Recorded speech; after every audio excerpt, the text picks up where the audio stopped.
course, but it is important to acknowledge that that work is needed because people will sense, you will sense, I think, that the longer this goes on, the more likely the potential for an impact on our economy, impact into the lives and households of everybody and every business.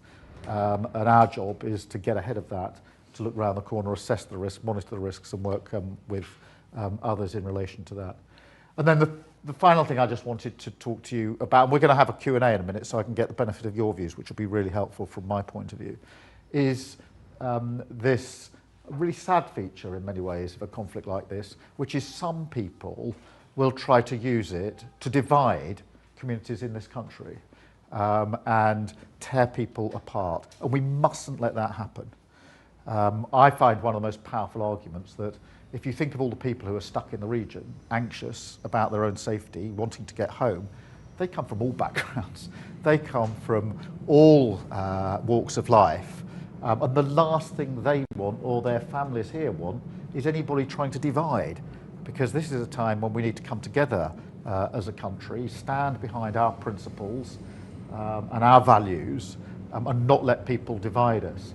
Put a lot of reassurance work in with both the Muslim community and the Jewish community in particular, because that's where people seek to try and find a divide.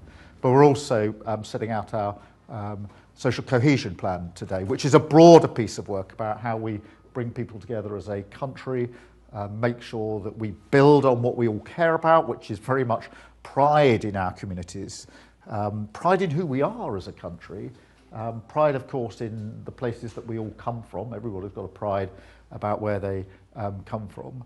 And that real sense of making sure that we do integrate and we're one country standing together, particularly at a time like this, and that we bear down on extremism and division, because it's very important all the time to do that. It's particularly important at the moment. And so that's what we're doing as we turn into this week. So I think what you'll see is the focus going more to what impact might this have back in the United Kingdom. This will be happening across all countries, really, and really to reassure you about the work the government is doing to get ahead of that and to monitor the risk, assess the risk, and work with others across our own government, but actually with other countries. Part of the response at a time like this has to be constantly talking to leaders in other countries, particularly in the region, but also across Europe when it comes to the economy and other measures.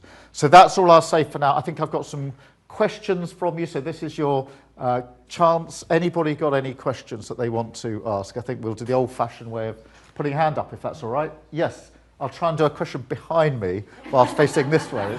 It's always a skill, but hopefully I can master it. I think we've got a microphone coming for you so you can be heard. Is that okay? Yeah, we can hear you. Good morning. My question is, what are you doing to bring communities together in this world that is so divided, and what is in place? Yeah, this is really important. I mean, it is a really sad feature, isn't it, of a time like this, that some people will try and use it as an opportunity to divide. So I think on two levels we're working. The first is we have to be really conscious that where people want to divide at the moment in relation to this conflict, it's in the space of trying to divide the Muslim community and the Jewish community. So we're working particularly on those two strands. There is a sort of broader cohesion plan that we've been working on for some time, which is not just a reaction to this conflict, obviously, is much broader, which is how do we bring the country together? One of my biggest concerns at the moment is that there's too many people in politics who want to set up grievances between different groups of people, to point fingers and divide and say that we can't be one country, we can't be one set of communities. I totally disagree with that.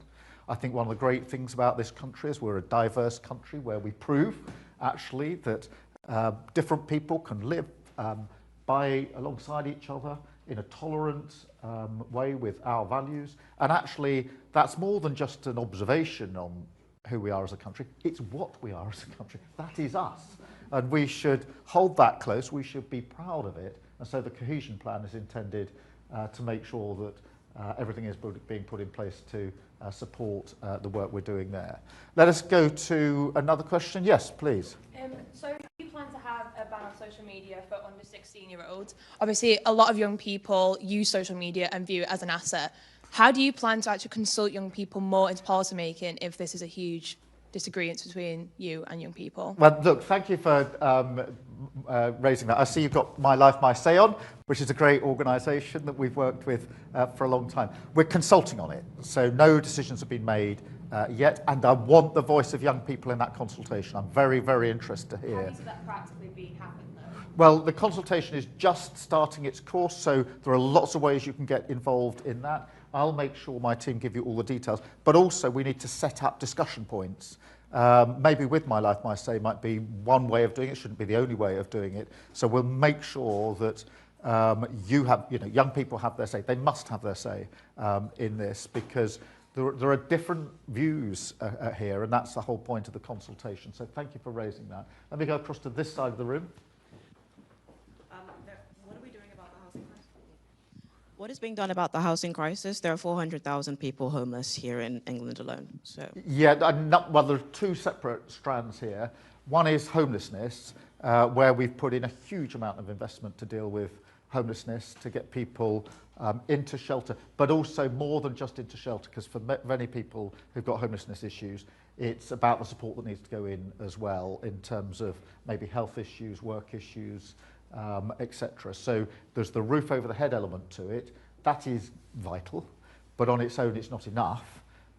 Then secondly, we need to take the pressure points off in relation to people being made homeless in the first place. One of the pressure points is no-fault evictions for renters, and so we're getting rid of that. This is where, until recently, people could be thrown out of their rented accommodation through no fault of their own, and then that puts a pressure on them and on local authorities, making sure that all the work we're doing on the cost of living is making sure people have more money in their pockets, so they don't necessarily get into the difficulties in the first place. And so there's the preventative bit, but there's also, what do we do to support those who are homeless? There's a bigger picture here as well, which is we need to build more houses to make sure that everybody has a safe, secure place to grow up. Whether that's somewhere they're able to buy and own of their own, or whether it's the rented sector. We passed the Renters' Rights Act, which is the biggest piece of legislation for renters, giving them rights in a generation. 11 million people are in rented accommodation. We should never forget that, and they need better rights. So there's a lot of stuff we're doing in that space. And take one last question, and I'm going to go to the media, and then I'm going to come round to your tables so we can continue the discussion. Madam, if I may. I work with young people who are at risk here. Do you mind if you need me to? Yes. It's just otherwise we could. Anxiety. I work with young people who are at risk here. The thresholds are really high for them to be helped, both of violence against them or children with special needs. Can you do something to get them the help at the right time so that they can go on to have better outcomes than they do?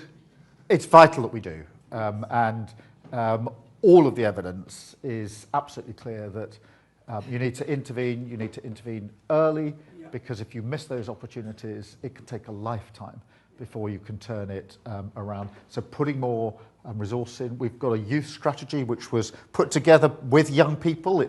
I'm really pleased. We didn't do a youth strategy with politicians in Whitehall deciding what the youth strategy should be. We actually got young people in as a steering group and advice group to do it. And they said they need more resource, they need more support in the activities that they want to do, need more mental health provision in schools and support.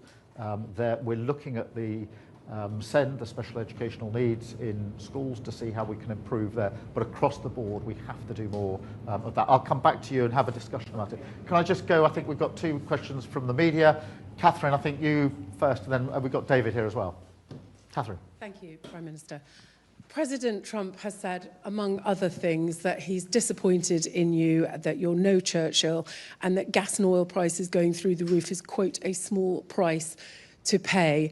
It will feel to many people like the special relationship is in tatters. Were you able to begin to mend it in your phone call yesterday? And also, can you just reassure people that the government will have their backs on energy? Thank you. Thank you, Catherine. Let me address a number of points there. The first is it's really important to emphasise that the US and the UK are working together every single day, as they always have. Obviously, in relation to Iran, the US are now using UK air bases under the agreement that we've reached. But more generally than that, intelligence is being shared every day. In the region, we have our military personnel and US military personnel co-located in the same places, in the same bases. And both the US and the UK are working together protecting those bases. So in terms of the relationship, the work that we necessarily have to do together is going on as you'd expect.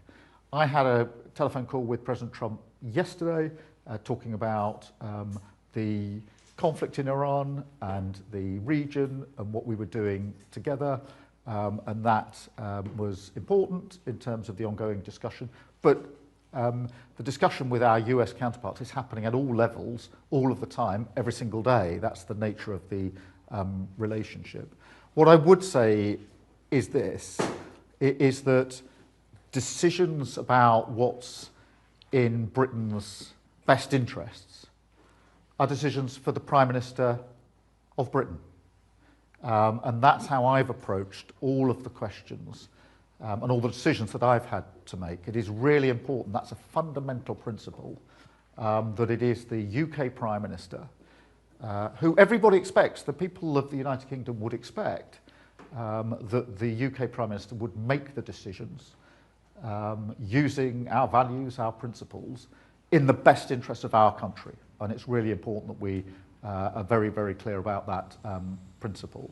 We're obviously working more generally with leaders and allies across the region, both in relation to the defensive work that needs to go in and in relation to the work to get people out of the region. Very many British nationals are there. So thank you for that. David, can I come to you?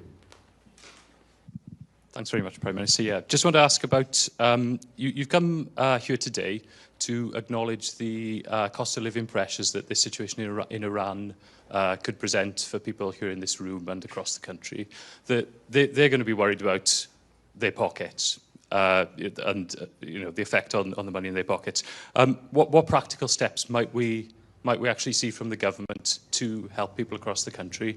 Are we going to see something similar to the state intervention that came in after the price spikes caused by the Ukraine war, for example? And I just want to ask one other thing about Donald Trump as well. A year ago, roughly speaking, the US president had Volodymyr Zelensky in the White House, and there was that dust-up, which I think we all remember quite clearly. At the time, he suggested that Ukraine was gambling with World War III. Is the US president now gambling with World War III? Let me address both of those issues. Firstly, the cost of living, because I am acutely aware that across the country, the number one issue is still the cost of living. People being concerned about whether they've got enough money to pay the bills and the anxiety that it causes if you can't pay the bills. And when I was growing up, we didn't have a lot of money in my family. We had occasions where we literally sat around the kitchen table because we couldn't pay the bills. I know personally what that feels like, and therefore I know what people in this country are going through. That's why in the 18 months or so we've been in government, we've done so much on the cost of living, because where we can take the pressure out, whether that's improving wages in the first place, whether that's taking money off energy bills, which we've been able to do, freezing rail fares, prescription charges, free school meals, free childcare. All of these are intended measures to try and ease that pressure. I'm not going to pretend that that pressure's gone away or that any of these are silver bullets, but each of them plays a part in helping on the cost of living. So I do understand the anxiety now at 9 days into this conflict, where a number of people will be saying, well, now is the situation going to get worse, and how's it going to impact me and my family? At the moment, what we're doing is monitoring the risk, working with others to mitigate the risk. The Chancellor is talking to the Bank of England every day to make sure that we're ahead of that. I would just say on energy prices for households, the energy price cap is in place until June, and therefore we're not anticipating that is going to change, which will give a degree of reassurance. But of course, businesses and others will be concerned to watch carefully what's going on. Thank you very much on that. In relation to the conflict in Iran. Look, it is important that we do everything we can to protect international allies in the region, particularly those who are neighbouring countries who've played no part in any of the offensive actions. So there are many in the region who are being subjected to strikes, missiles and drones, even though they played no part. And that is a threat to civilians, it's a threat to our civilians who are in the region, it's a threat to our personnel who are in the region, our military personnel, and of course to the people living there. And therefore it's right for us to be working with those countries to put in as much capability as we can to deal with those incoming missiles, deal with those incoming drones, and make sure we take down the threat assessment there. More generally, and in answer to your question, we do need to find a way to de-escalate the situation, and that's what a lot of our discussions are about. How do we find a way to de-escalate this situation and make sure it doesn't escalate even further than it already has?